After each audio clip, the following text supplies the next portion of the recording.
గురుభ్యో నమః.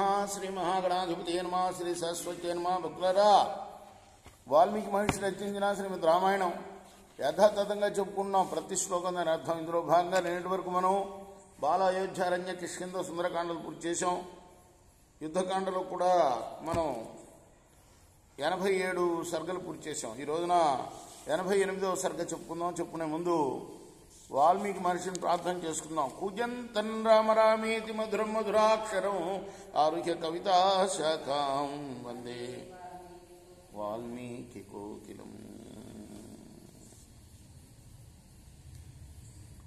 ఇంద్రజిత్తు విభీషణుడి మాటలకి ఒళ్ళేరుగని కోపం వచ్చింది. ఖడ్గాన్ని ఎత్తాడు. విభీషణుడికి ఎదురుపోయాడు. ఇంద్రజిత్తు అప్పుడు అక్కడ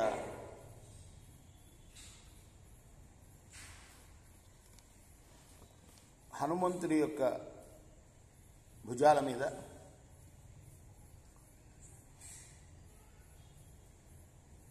ఉదయ పర్వతం మీద ఉదయించిన సూర్యుడిలాగా వెలిగిపోతున్న శత్రు సంహారకుడైన లక్ష్మణుడిని చూశాడు. విభీషణుడిని తిట్టాడు. ఖడ్గాన్ని వదిలిపెట్టి పెద్ద పొడుగాటి విల్లు తీసుకున్నాడు. మంచి దృఢమైన విల్లది. భయంకరమైన ఆ విల్లుని పట్టుకొని శత్రువులను సంహరించే బాణాల కోసం వెతికాడు.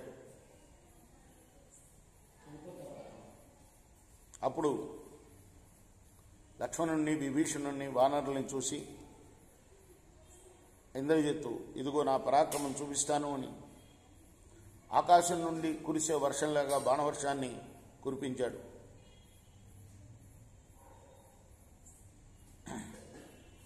ఓ లక్ష్మణుడా, నేను ఇదివరకు రాత్రి యుద్ధంలో వజ్రాయుధం వంటి బాణాలని, పిడుగుల వంటి బాణాలని మీ అన్నదమ్ముల మీద వదిలాను. మీరప్పుడు ఒళ్ళు తెలియకుండా పోవటం చూశాను నేను. అది మీకు జ్ఞాపకం ఉందా లేదా? ఇప్పుడు మళ్ళీ యమసదనానికి పోవాలని కోరుకుంటూ వచ్చావా యుద్ధానికి? ఇలా చెప్పిన ఇంద్రజిత్తుని చూసి లక్ష్మణుడు, ఓ రాక్షసుడా, నువ్వేదో చేయలేని పనులను చేసినట్లు చెబుతున్నావు. కార్యసిద్ధి కోసం ప్రయత్నించేవాడు ఇలా మాట్లాడు. నువ్వే కాదు, మరెవడు కూడా నన్ను జయించలేడు సుమా. నువ్వు జయిస్తాను అని చెప్తూ జయించినట్టే సంతోషపడుతున్నావు. ఆనాడు రాత్రి నువ్వు అంతర్ధానం అయిపోయి మమ్మల్ని కొట్టావు. దొంగ పని చేశావు. వీరులు అనేవాళ్ళు అలా చేయడు. నేనిప్పుడు నీ ఎదురుగుండా ఉన్నా. నాతో కనిపించి యుద్ధం చేయి. నువ్వు నాకు కనిపించి నీ ఇలా ఇప్పుడు ఎలా కనిపిస్తున్నావో అలా కనిపిస్తూ యుద్ధం చేయి. ఆ రోజులాగా దొంగలాగా యుద్ధం చేయవాక. ఇలా లక్ష్మణుడు చెప్తూ ఉండగానే ఇంద్రజిత్తు కరకు బాణాలని లక్ష్మణుడి మీద వదిలాడు. ఆ బాణాలు అమిత వేగంగా పోయి లక్ష్మణుడి మీద పడ్డాయి. అంతటితో వదిలిపెట్టకుండా మరికొన్ని బాణాలని లక్ష్మణుడి మీద కురిపించాడు. దేవంతరా బాణాలు గుచ్చుకొని నెత్తురుతో తడిసి ఆ లక్ష్మణుడు అప్పుడు పొగలు లేని అగ్నిహోత్రంలాగా తేజరిల్లాడు. ఇంద్రజిత్తుడు అప్పుడు సంతోషంతో శివనాదం చేశాడు. లక్ష్మణుడా, ఇక రెక్కలు కట్టిన తీక్ష్ణ బాణాలు నా ఇంటి నుంచి బయలుదేరి వస్తాయి. అవి ఇప్పుడు నీ ప్రాణాలు తీసేస్తాయి. నీ దేహాన్ని డేగలు, గద్దలు, నక్కలు తింటాయి. ఓ క్షత్రియాధముడా, నిన్ను నేను చంపేయటం రాముడికి తెలుస్తుంది. నీ ప్రాణం పోగానే నీ శిరస్సు నేను ఎత్తుకుని పోతాను.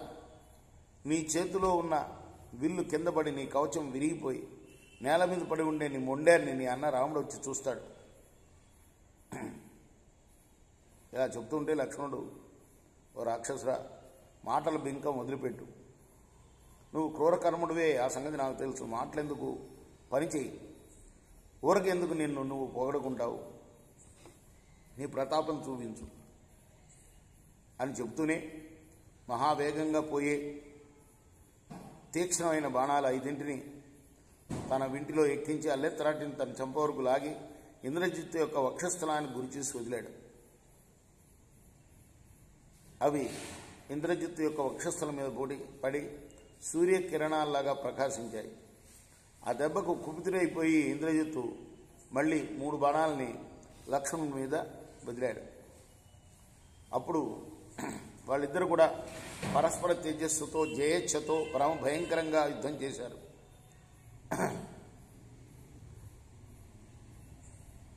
భయంకరమైన ధనస్సులు, బాణాలు, ఖడ్గాలు మొదలైనవి ధరించిన మహాబలవంతులు ఆ యుద్ధ కోవితలు ఇద్దరు కూడాను ఒకరికన్నా ఒకరు విజృంభించి ఆ మహాయుద్ధంలో అనేకసార్లు సంబ్రాసుల దేవేంద్రులాగా కొట్టుకున్నారు. ఇది 88వ సర్గ. రేపు 89వ సర్గ చెప్పుకుందాం. కృష్ణార్పణమస్తు.